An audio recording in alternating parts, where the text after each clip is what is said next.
मेरा नाम लावण्या है। जब मैं अपने पति अर्जुन के लिए दूध गर्म करके हमारे कमरे में ले जा रही थी, तो पास वाले ससुर सास के कमरे के दरवाजे के पास से मेरी सास की दर्द भरी आवाज आई। हाय, अब मुझसे और बर्दाश्त नहीं होगा, मैं बूढ़ी हो गई हूं। अगले ही पल मेरे ससुर ने गुस्से में कहा, मुंह बंद करो, बिना शोर मचाए थोड़ी देर और सहन कर लो। यह सुनकर मेरा पूरा शरीर एक पल के लिए कांप गया और मेरे पैर वहीं जम गए। मैं सदमे में अपने कमरे की ओर भाग गई। मेरे पति तो 10 मिनट में सो जाते हैं, लेकिन मेरा मन इस उलझन में था कि मेरे ससुर में इस उम्र में इतनी ताकत कहां से आती है। बहुत से लोग बिना सब्सक्राइब किए देख रहे हैं। कृपया सब्सक्राइब करें और बेल आइकॉन पर क्लिक करके आगे देखें। मेरी और अर्जुन की शादी हुए सिर्फ 2 हफ्ते हुए थे। मेरे माता पिता ने मेरे ससुर के बड़े बंगले और दौलत को देखकर जल्दबाजी में यह शादी करवा दी थी। अर्जुन को एक आदत थी रोज रात को हल्दी वाला दूध पीने की। वह अक्सर कहता था, यह दूध मुझे जबरदस्त ताकत देता है। लेकिन मैं बहुत भुलक्कड़ थी।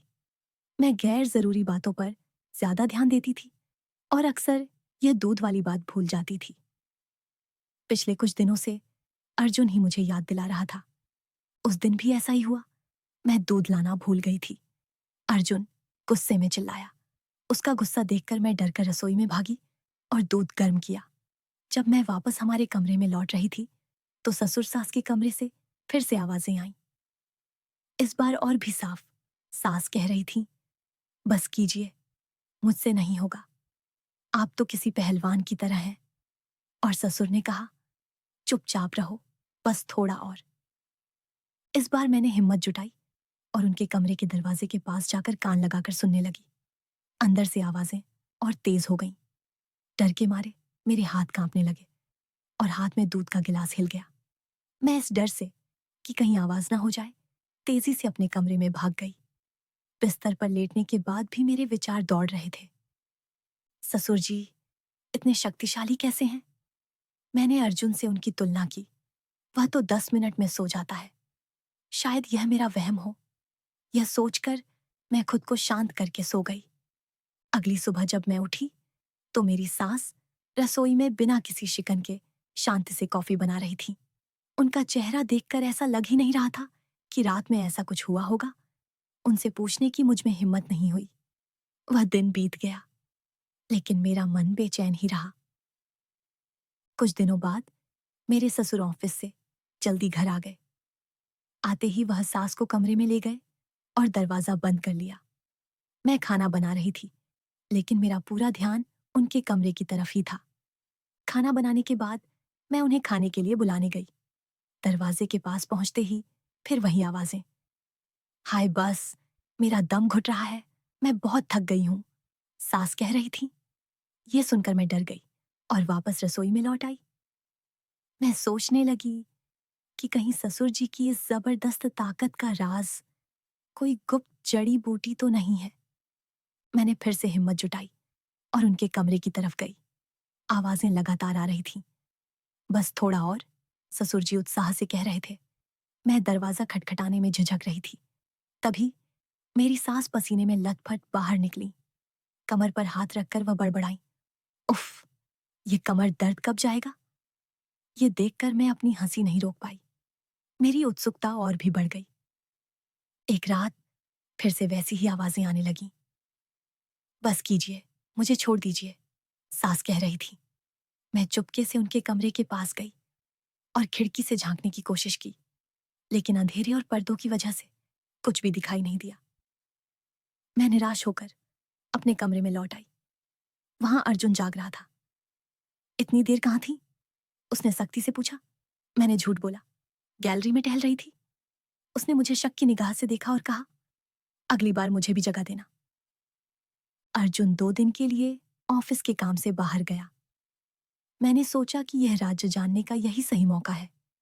जब सास बगीचे में गई, तो मैं उनके कमरे में घुस गई और एक अलमारी के पीछे छिप गई। मेरा दिल जोर जोर से धड़क रहा था। क्या मैं कुछ ऐसा देखने जा रही हूं जो मुझे नहीं देखना चाहिए?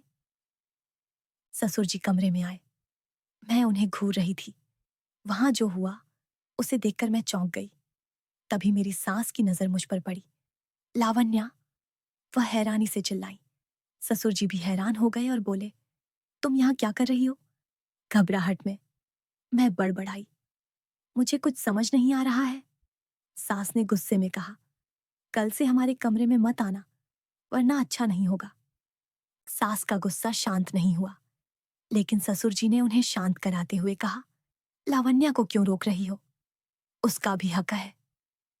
हक शब्द सुनकर मैं हैरान रह गई। सास ने मुझे डांट कर भगा दिया और धमकी दी, अगर दोबारा ऐसा किया तो अर्जुन से कह दूंगी। अर्जुन शक्की स्वभाव का था, इसलिए मैं डरकर चुप हो गई। उस रात मैं जल्दी सो गई। आधी रात को ससुर जी ने मेरे कमरे का दरवाजा खटखटाया और बुलाया, तुम क्यों नहीं आई?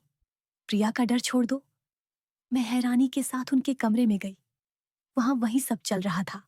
सास कह रही थी, मैं थक गई हूं, मेरी तबीयत ठीक नहीं है। ससुर जी ने कहा, तुम हर बार यही कहती हो। फिर हम तीनों ने काफी देर तक वह किया। जब मैं थक गई तो ससुर जी ने कहा, कल आराम कर लेंगे। अगले दिन अर्जुन लौट आया।